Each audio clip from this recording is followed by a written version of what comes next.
ஏழைகளின் உணவு, மீனவ மக்களின் அன்றாட உணவு, ஏழை சிறுவனிடமிருந்து வந்த எளிய உணவை வாங்கி வலிய வல்லமையான அற்புதம் செய்த தேவன் நம் தேவன்.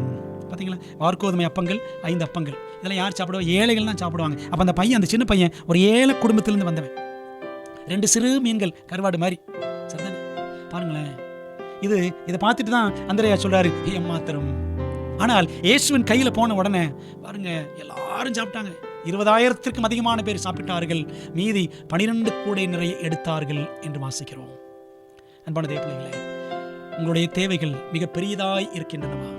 இதை வச்சு என்ன பண்றது? இவ்வளோ தேவை இருக்கு, எனக்கு இப்போதானே 1000 ரூபாய் கிடைச்சிருக்கு. சில நேரங்களில் சபையில் போதகராக இருக்கும் பொழுது லட்சக்கணக்கான தேவைகள் உண்டுன்னு அறிவிப்பு கொடுப்பேன். என்ன செய்வாங்க தெரியுமா? முதல்ல கஷ்டப்படுறவங்க தான் முன்னாடி வருவாங்க. வந்து, பாஸ்டர் 5 லட்சம் கேட்டீங்க பாஸ்டர், நான் ஒரு 5000 ரூபா கொடுக்குறேன் பாஸ்டர், நான் ஒரு 500 ரூபா கொடுக்குறேன், இதை தப்பாக நினச்சிக்காதீங்க அப்படின்னு சொல்லுவாங்க. ஆனால் அதான் முதல் அமௌண்ட். ஒரு சபையில் ஒரு மாதிரி அறிவிப்பு கொடுத்தேன், நமக்கு 5 லட்சம் தேவை அப்படின்னு சொன்னேன். வெளியே வந்த உடனே தெய்வீகாரந்தம் முடிஞ்ச ஒரு ஐயா வந்து, பாஸ்டர் 500 ரூபா இருக்குது அப்படின்னு சொல்லி கொடுத்தாரு. அவர் ஒரு பள்ளி வேன் ஓட்டக்கூடிய டிரைவர். இந்த பக்கம் திரும்புகிறேன், ஒருத்தர் ஆஸ்திரேலியாவிலேருந்து வந்திருந்தார். அவர் இந்த அறிவிப்பை கேட்டுட்டு, அன்னைக்கே பாஸ்டர் 5 லட்சம் நான் கொடுக்குறேன்னு அவர் 5 லட்சம் கொடுத்தார். இந்த 500 ஏமாத்திரம் அப்படின்னு நினச்சிடக்கூடாது. பின்னாடி 5 லட்சம் வந்துச்சு.